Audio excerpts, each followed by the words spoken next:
नमस्कार बच्चों। एग्जामिनेशन की तैयारी आपने शुरू कर दी होंगी, तो मैंने भी आपके लिए मोस्ट इम्पॉर्टेंट क्वेश्चंस का एक पेपर बना दिया है और आपसे को भरोसा दिलाती हूँ कि बेटा आपको इस क्वेश्चन पेपर में से अधिकांश प्रश्न आपके यूनिवर्सिटी के जो मेन एग्जामिनेशन है उसके पेपर में दिखाई देंगे। और आपने यदि केवल एक इस प्रश्न पत्र को याद कर लिया तो मैं आपको सच बता रही हूँ बेटा, आप अच्छे नहीं बहुत अच्छे अंकों से पास होंगे। मैं इस वीडियो में आपको आपके सेकेंड ईयर बीए का जो सेकेंड ईयर है, उस सेकेंड ईयर का जो सेकेंड पेपर है जो नाटक और एकांकी से संबंधित है उसके कुछ मोस्ट इंपॉर्टेंट क्वेश्चंस बताने जा रही हूँ और साथ में उन क्वेश्चंस के उत्तर का क्या स्ट्रक्चर होना चाहिए संक्षिप्त में वो भी स्पष्ट करती जा रही हूँ कि आपको प्रश्नों का उत्तर कितने भागों में बांटकर किस तरीके से देना चाहिए। यदि आप प्रश्नों के डिटेल में जाना चाहते हैं तो आप मेरी प्लेलिस्ट पे जाइए, वहां आपको हर प्रश्न का उत्तर मिल जाएगा। केवल आप अपने संबंधित नाटक और एकांकी एक प्लेलिस्ट है उसमें चले जाइए, वहां आपको कोणार्क से संबंधित प्रश्न भी मिल जाएंगे और आपके एकांकी से संबंधित भी सारे प्रश्न मिल जाएंगे। ठीक है, अभी मैं शुरुआत करती हूँ प्रश्न पत्र के जो प्रमुख प्रश्न जो मैंने बनाए हैं उनके उत्तर का स्ट्रक्चर, साथ में एक्सप्लेनेशन देते हुए मैं आपको समझाती हूँ। आपका पहला प्रश्न आता है व्याख्या से संबंधित, निम्नलिखित अवतरणों की सप्रसंग व्याख्या कीजिए। तो आपको क्या करना है कि पैराग्राफ पढ़ना है। जैसे आपने पढ़ा, स्त्री के सच्चे प्रेम की सीमा नहीं जानते, मृत्यु का रहस्य खोलने में व्यस्त हो, कभी मेरे रहस्य की ओर दृष्टि करते। तो बेटा सबसे बड़ी बात यह है कि ये पंक्ति पढ़ते ही आपको ये याद आ जाना चाहिए कि ये कहाँ से आया।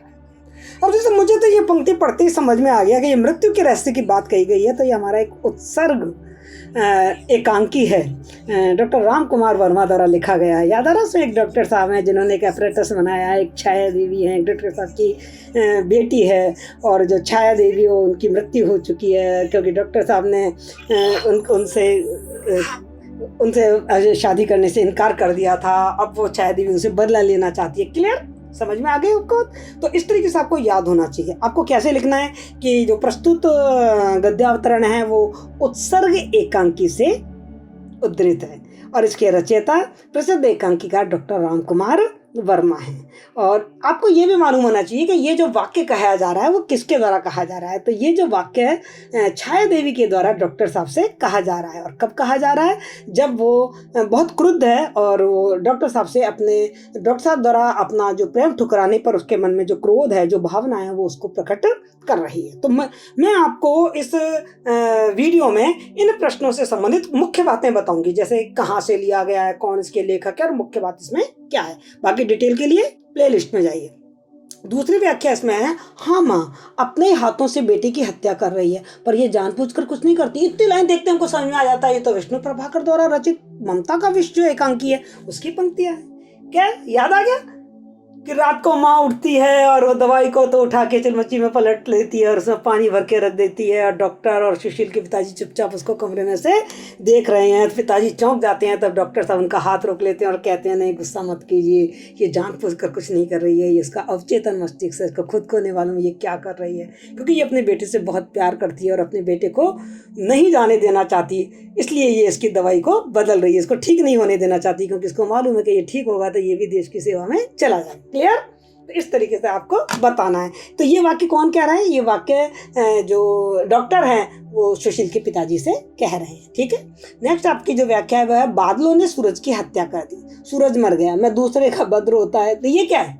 आपको याद आ रहा है? आपके भुवनेश्वर का एक एकांकी है, तांबे के कीड़े, एब्सर्ड एकांकी कहते हैं इसको, है ना। और ये जो डायलॉग है वो रिक्शा वाला कह रहा है। देखो आपको ना यहाँ एक बात का ध्यान रखना है, नाटक और एकांकी में आपको नाटक या एकांकी का नाम तो बताना ही है, उसके लेखक का नाम बताना, साथ में आपको ये भी बताना है कि ये डायलॉग है ना ये किसने किससे और कब कहा है। यदि आप ये बता देते ना तो आपकी व्याख्या बहुत अच्छी बन जाएगी। बाकी आप व्याख्या वाली प्लेलिस्ट पे जाके और बहुत अच्छी तरीके से देख सकते हैं कि व्याख्या हमको कैसे करनी है। आगे का आपकी जो व्याख्या का पैराग्राफ है वो है, अखबार की दुनिया में रोज खबरें आती हैं, हड़तालों के नारे, लड़ाइयों का शोरगुल, सेनाओं की परेडें। अब ये अखबारों की बात आते मेरे समझ में आ गया कि आपके एक एकांकी आपके कोर्स में है जिसका नाम है आवाज का नीलाम और धर्मवीर भारती उसके लेखक है। याद आ रहा है? उसमें दिवाकर नाम का एक पत्रकार होता है, उसकी पत्नी बीमार होती है, वो हॉस्पिटलाइज होती है, उसके लिए उसको इलाज के लिए पैसा चाहिए होता है पर दिवाकर के पास कोई पैसा नहीं है। तो जो उसके अखबार को खरीदने के लिए चारों तरफ से लोग आ जाते हैं और वो कितना परेशान है। तो वो बता रहा है कि उसने आवाज का नीलाम अखबार को कैसे बनाया था, ये चीज उसमें बता रहा है। वो मन ही मन सोच रहा है और अपनी मन की बात, मतलब मन ही मन में उसके चिंतन चल रहा है। ठीक है, आगे का जो है कुंती और सूर्यदेव। लोग समझते हैं अभी कुंती और सूर्यदेव का नाम आते ही समझ आ गया तो कोणार्क नाटक में से, क्योंकि जो कोणार्क मंदिर है वो सूर्यदेव का मंदिर है। तो इतना पढ़ते ही मुझे समझ में आ गया कि कोणार्क नाटक है। और कोणार्क नाटक का लेखक कौन है? जगदीश चंद्र गुप्त। अब अपन को क्या देखना है कि ये जो डायलॉग है वो किसने किससे कहा है, ये हमको समझ में आना चाहिए। तो ये जो कथन है कुंती और सूर्यदेव, लोग समझते हैं ये जो डायलॉग है ये आपके कोणार्क में जगदीश चंद्र गुप्त ने, और ये सोमेश्वरी का कथन है। किसका कथन है? ये सोमेश्वरी का कथन है। जब जो विशु है वो सूर्य के बारे में जब अपने मतलब कोई अपना मन का एक उसका जो एक प्रश्न है वो प्रश्न रखता है तो वो सोमेश्वरी उसको समझाते हैं। दूसरा, अब यह ध्यान रखो कि ये जो 4 व्याख्या तो ये कोणार्क में से ही आएंगी। आपका काम आसान हो गया। ये जो चारों व्याख्या वो कोणार्क में से, पहली जो 4 व्याख्या है वो सब एकांकी सप्तक में से। तो आपको ज्यादा दिमाग पे जोर डालने की भी जरूरत नहीं है। तुम शिल्पी विशु के पुत्र हो, धर्मा कोणार्क और किसी के स्पर्श। अब देखो यहाँ साफ आ गया कोणार्क, तो ये नाटक तो कोणार्क है ही है, पर आपको ये बताना है कि ये जो कोणार्क नाटक है ये इसमें ये डायलॉग किसका है, ये संवाद किसका है। तो ये विशु का संवाद है। विशु धर्मा को प्रेरित कर रहा है, वो धर्मा का परिचय दे रहा है। जब उसको अपने धर्मा का परिचय मालूम पड़ जाता है, मतलब जब जो धर्मपद है वो जिस तरीके से वो शिखर स्थापित नहीं हो रहा होता है और धर्मपद उस शिखर को स्थापित कर देता है, तो वो कहता है पता नहीं कौन सी एक ऐसी अज्ञान और अदृश्य शक्ति है जिसने मुझे ये कुशलता प्रदान की। तो फिर वो विशु बता रहा है कि तुम मेरे पुत्र हो, इस तरीके से इस बात को समझा रहा है। वह सारे जीवन का प्रतिबिंब है, देखो हमारे कोणार्क देवालय की आंखें भरकर देखो, यह मंदिर नहीं सारे जीवन की गति का रूपक है। ये भी विशु का कथन है, वो जो धर्मपद से कह रहा है। और इसमें जब जो इसमें एक किरदार है राजीव, वो जब विशु के पास धर्मपद को लेकर आता है तो ये विशु इस तरीके की बात उनके सामने रखता है कि ये हमने मंदिर बनाया है। कैसी अद्भुत थी मेरी माँ, आंधियों के निर्दय झकझोर से भी झुकने वाले ताल वृक्ष की तरह। अब देखो ये जो है कोणार्क से लिया गया है, मालूम है आपके लेखक जगदीश चंद्र गुप्त ने, ये भी आपको मालूम है, पर ये बात किसने कही है? कैसी अद्भुत थी मेरी माँ, ये धर्मपद का कथन। जब धर्मपद को मालूम पड़ता है कि मैं विशु का ही पुत्र हूँ और मेरी माँ सारिका को विष्णु ने किस तरह छोड़ दिया था, तो उसे याद आता है कि किस तरीके से इस निर्दयी समाज ने मेरी माँ पे अत्याचार किए थे और मेरी माँ ने मुझे किस तरीके से पाला था। तो इस तरीके से आपको जो पैराग्राफ आ रहा है उस पैराग्राफ के बारे में ये मालूम होना चाहिए कि ये कौन सी तो नाटक में से या कौन सी एकांकी में से लिया गया, उसके लेखक कौन है और इसकी मुख्य बात क्या है, मतलब ये किसने कब और क्यों कहा है, कौन सी परिस्थिति में ये वाली बात कही गई है। ठीक है, अब आता है प्रश्न। आपका प्रश्न है उत्सर्ग एकांकी पर विचार करते हुए एकांकी की मूल संवेदना पर प्रकाश डालिए। तुरंत आपके प्रश्न के 3 भाग हो जाएंगे। पहला भाग भूमिका, जिसमें आप थोड़ा सा एकांकी के बारे में बता दीजिए, एकांकी किसे कहते हैं, उत्सर्ग एकांकी का थोड़ा सा परिचय दे दीजिए। ठीक है, राम कुमार वर्मा जी का परिचय दे दीजिए, ये आपकी भूमिका होगी। फिर आ जाइए आप उत्सर्ग एकांकी पर विचार करते हुए, मतलब आपको उत्सर्ग एकांकी की कथानक के बारे में बताना है, उसकी घटनाओं के बारे में बताना है, उसकी कथा के बारे में बताना है। ठीक है, तीसरा पॉइंट आपका बन जाएगा एकांकी की मूल संवेदना, यानी कि इस एकांकी का लिखने का उद्देश्य क्या है, लेखक ने इस एकांकी को क्यों लिखा है। वो मतलब मानव को ज्यादा सर्वश्रेष्ठ मानता है मशीनों से, वो विज्ञान पर मानव की जीत बताना चाहता है, मानवीय संवेदनाओं की जीत बताना चाहता है। ये चीज आपको इसमें लिखनी है। नेक्स्ट क्वेश्चन है आपका काल पुरुष और अजंता की नर्तकी शीर्षक की सार्थकता स्पष्ट कीजिए। पूरी डिटेल से मैंने आपको इस पर एक वीडियो बना के भी भेजा है। प्लीज आप नाटक और एकांकी वाली प्लेलिस्ट में जाइए, वहां पर आपको शीर्षक की सार्थकता पर पूरा का पूरा वीडियो मिलेगा। प्लीज आप उसको देखिए, आपको कुछ भी प्लस करने की जरूरत नहीं है, केवल आप उसको पढ़ जाइए। उसमें शीर्षक की सार्थकता और तत्वों के बारे में पूरे डिटेल से बता रखा है। पूरा काल पुरुष और अजंता नर्तकी जो एकांकी है उसकी डिटेल पूरी बता रखी है। अब आपका प्रश्न नया पुराना एकांकी का नायक कौन है, उसका चरित्र चित्रण कीजिए। मैं आपको एक बात बता दूं, 2 प्रश्न आप लिख के रख लीजिए जो आएंगे ही आएंगे। एक तो किसी भी एकांकी के नायक का नाम पूछा जाएगा और उसकी चारित्रिक विशेषताएं पूछी जाएंगी, कोई सा भी एकांकी।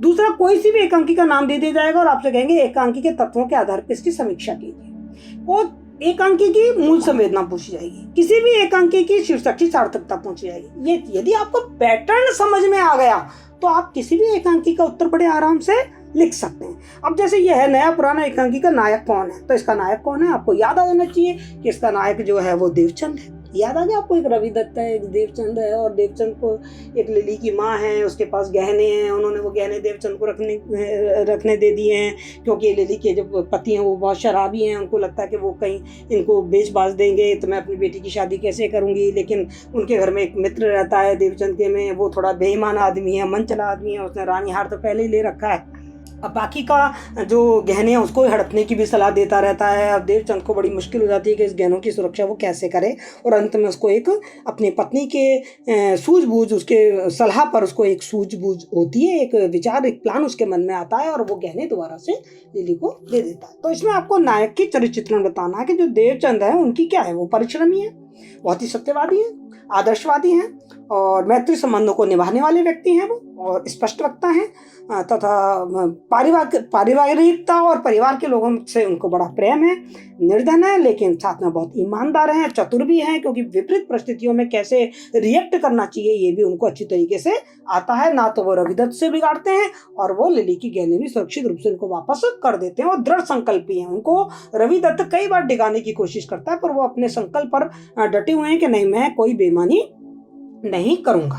नेक्स्ट क्वेश्चन है आपका, ममता का विषय एकांकी के तत्वों के आधार पर समीक्षा कीजिए। अब देखिए, मैंने आपको एकांकी के तत्वों के बारे में बता रखा और मैंने भेज रखा है आपके पास, एकांकी के तत्वों के बारे में पूरी डिटेल भेज रखी है। एकांकी के तत्वों में आपके 6 तत्व तो वही हैं जो कहानी के होते हैं। कौन कौन से? कथानक, पात्र एवं चरित्र चित्रण, देश काल एवं वातावरण, संवाद एवं कथोपकथन, भाषा शैली, उद्देश्य। और आप इसमें अभिनेता, रंगमंचीयता, ये तत्व भी जोड़ दीजिए, ठीक है। प्रभाव एक के, ये तत्व भी इसमें जोड़ दीजिए। संकलन त्रय, ये तत्व भी आप इसमें जोड़ दीजिए। और मैंने ये सारे के सारे तत्व आपको भेजे हुए हैं। इन तत्वों के आधार पर आप ममता का विषय एकांकी की समीक्षा कर दें। नेक्स्ट क्वेश्चन है आपका, जगदीश चंद्र माथुर के नाटक कोणार्क का उद्देश्य स्पष्ट कीजिए। तो सबसे पहले जब भी निबंधात्मक प्रश्न आता है, हमको उसकी भूमिका लिखनी होती है, और भूमिका में हमें क्या, उसका परिचय देना होता है। तो आपको जगदीश चंद्र माथुर का हल्का सा परिचय दीजिए 2-3 लाइन में, फिर कोणार्क जो नाटक है उसकी कहानी का थोड़ा सार बताइए, फिर हेडिंग डालिए कोणार्क नाटक का उद्देश्य। और आप बताइए जो कोणार्क नाटक है, इस कोणार्क नाटक का उद्देश्य क्या है, क्या उद्देश्य है, क्यों मतलब जगदीश चंद्र गुप्त ने ये लिखा है। तो आप देख लीजिए कि भूमिका में जगदीश चंद्र गुप्त ने खुद कुछ वाक्य लिखे हैं, खुद अपने कथन बताए हैं कि मैं ये एकांकी क्यों लिखना चाह रहा हूँ। आप वहाँ से उन वाक्यों को भी उद्धृत कर सकते हैं, और फिर आप बताएंगे कि ये जो नाटक उन्होंने लिखा है, इसमें सबसे पहली बात तो ये है कि वो है ना, कला के विकास को दिखाना चाहते हैं, कला के प्रेम को दिखाना चाहते हैं, कला का एक आदर्श रूप बताना चाहते हैं, और समाज में यदि कहीं अत्याचार और शोषण हो रहा है तो वो लोगों को प्रेरणा देना चाहते हैं कि हमको अत्याचार शोषण का विरोध करना चाहिए। साथ ही उन्होंने बता रखा है कि हर व्यक्ति का बदला लेने का तरीका अलग अलग होता है। कलाकार अपने प्रतिशोध, अपने बदला किस तरीके से लेता है, इसमें मतलब हमारे जो देश है उसकी सांस्कृतिक चेतना की बात बताइए, उस समय की राजनीतिक पृष्ठभूमि की बात बताइए, और ये एक ऐतिहासिक नाटक है। ये सब कुछ बताना इस नाटक का उद्देश्य है, डिटेल में आप बता देंगे। नेक्स्ट क्वेश्चन है आपका, कोणार्क नाटक का नायक कौन है और उसकी क्या चारित्रिक विशेषताएं हैं। मैं आपको बताना, ये प्रश्न आएगा ही आएगा आपका। ये देख लीजिए, नायक कौन है? विशु। तो विशु इनका नायक है। तो आप वही पहले कोणार्क नाटक, जगदीश चंद्र गुप्त का थोड़ा सा परिचय, फिर कोणार्क नाटक का थोड़ा परिचय, फिर विशु कौन है ना, उसका परिचय देते हुए फिर उसकी चारित्रिक विशेषता बताइए कि विशु एक महाशिल्पी है, कहाँ का है, कौन से राजा के जगह है, वो सारी डिटेल बता दीजिए। फिर वो कला प्रेमी है, उसका राजनीति में कोई रुचि नहीं है, लेकिन वो कायर प्रेमी है, कभी वो सारिका से प्रेम करता है, लेकिन जब सारिका गर्भवती हो जाती है तो उसको छोड़कर भाग जाता है। लेकिन वो पुत्र से बहुत प्रेम करता है। धर्मपद से जब उसको मालूम पड़ता है कि धर्मपद मेरा पुत्र है, तो उसकी सुरक्षा के लिए वो अपने जान को देने के लिए भी तैयार हो जाता है। वो गुणान्वेषी है, अर्थात जिन लोगों में जो गुण है, प्रतिभा है, तो वो प्रतिभा को पहचानने की क्षमता उसमें है, उसमें कर्मनिष्ठता है, स्पष्टवादिता है, और बहुत ही सहृदय और भावुक व्यक्ति है। तो इस तरीके से हमको विशु की चारित्रिक विशेषताएं बतानी है। नेक्स्ट क्वेश्चन है आपका, विशु और धर्मपद का पिता पुत्र का नाता और तत्व संबंधी करुण कथा जैसे इतिहास के गर्जन में मानव हृदय की धड़कन भी घुल मिलकर नाटक को मार्मिकता प्रदान करती है। कोणार्क के बारे में कहे गए इस कथन की मीमांसा कीजिए। आपको इसमें जनरली विशु और धर्मपद जो पिता पुत्र है उनके संबंध के बारे में बताना है कि उनके जो संबंध है उसमें क्या कारुणिक कहानी है। मतलब धर्मपद तो एक परित्यक्त पुत्र है, उसको नहीं मालूम मेरा पिता कौन है, उसकी माँ ने उसको पाला है, माँ ने बताया भी नहीं कि तेरा पिता कौन है, केवल उसके गले में एक कंकण डला हुआ है उसके पास, और उस कंकण से ही बाद में पहचान होती है कि वो विशु का पुत्र है। तो और फिर उसकी ऐतिहासिकता के बारे में बताना है आपको कि कोणार्क जो नाटक है उसमें क्या ऐतिहासिक ऐतिहासिक तत्व हैं और ऐतिहासिक तत्व से इन सबके मिलन से ये जो कोणार्क नाटक है वो किस तरीके से मार्मिक और हमारे मन में करुणा पैदा करने वाला हो गया। मतलब ये नाटक केवल इतिहास है, इतिहास की तरह बोर भी नहीं करता हमको और पूरी तरीके से काल्पनिक भी नहीं है, मतलब दोनों को मिलाकर एक अच्छी मार्मिकता हमारे सामने रखता है। कोणार्क नाटक के शीर्षक की सार्थकता पर विचार कीजिए। मैंने आपको शीर्षक की सार्थकता के पॉइंट बताए हुए हैं कि आपको किस तरीके पॉइंट्स पर आपको शीर्षक की सार्थकता स्पष्ट करनी है। सबसे पहले कोणार्क नाटक का सार लिख दीजिए, उसका उद्देश्य लिख दीजिए, जगदीश चंद्र गुप्त का थोड़ा परिचय लिख दीजिए, फिर शीर्षक की सार्थकता आप हेडिंग डालिए और शीर्षक की सार्थकता पे पहला पॉइंट बनेगा कि यह कोणार्क नाटक की मूल संवेदना और उद्देश्य को प्रकट करने वाला शीर्षक है। फिर आप बताइए उसमें कि कोणार्क का क्या उद्देश्य है और क्यों इसका नाम कोणार्क, क्योंकि ये कोणार्क जो शहर है और उस शहर में जो मंदिर बना हुआ है सूर्यदेव मंदिर, उस विषय वस्तु पर यह नाटक लिखा गया है, इसलिए इसका नाम कोणार्क बिल्कुल सटीक है। फिर आप बताइए कि यह आकर्षक है, ये रोचक है, ये संक्षिप्त है। इस तरीके से आप शीर्षक की विशेषताएं बताते हो, उसकी सार्थकता स्पष्ट कर सकते हैं। फिर आपके एक प्रश्न आएगा टिप्पणियों से संबंधित, ठीक है। नाटक और एकांकी में अंतर मैं आपको भेज चुकी हूँ, एकांकी के तत्व मैं आपको भेज चुकी हूँ, नाटक और अभिनेता, ये तीनों पर मैंने अलग अलग वीडियो बनाए हैं और भेजे हैं। वो आपको नाटक और एकांकी नाम की प्लेलिस्ट में मिल जाएंगे। आप मेरे चैनल पे जाइए, डिटेल में आपको वहां मिल जाएगा। कुछ भी आपको अपनी तरफ से प्लस करने की जरूरत नहीं है और ऐसी व्याख्या, ऐसा विश्लेषण यदि आपको कहीं और मिल जाए तो मैं चैलेंज करती हूँ कि आपको कहीं नहीं मिल सकता, क्योंकि मैंने बहुत मेहनत से और बहुत पढ़ने के बाद ही आपके लिए सारी चीजें तैयार की हैं। तो आशा करती हूँ कि आपको कुछ ना कुछ लाभ अवश्य हुआ होगा और लाभ आपको तब होगा जब आप इस प्रश्न पत्र को अच्छी तरीके से पढ़ेंगे और इसके प्रश्नों के उत्तर अच्छी तरीके से लर्न कर लेंगे। तो जब आपके सामने पेपर आएगा तो आप देखकर खिल उठेंगे, क्योंकि आपको अधिकांश प्रश्न पढ़े हुए दिखेंगे और आप बहुत अच्छे अंक प्राप्त करने में सफल होंगे। All the best. Thank you so much.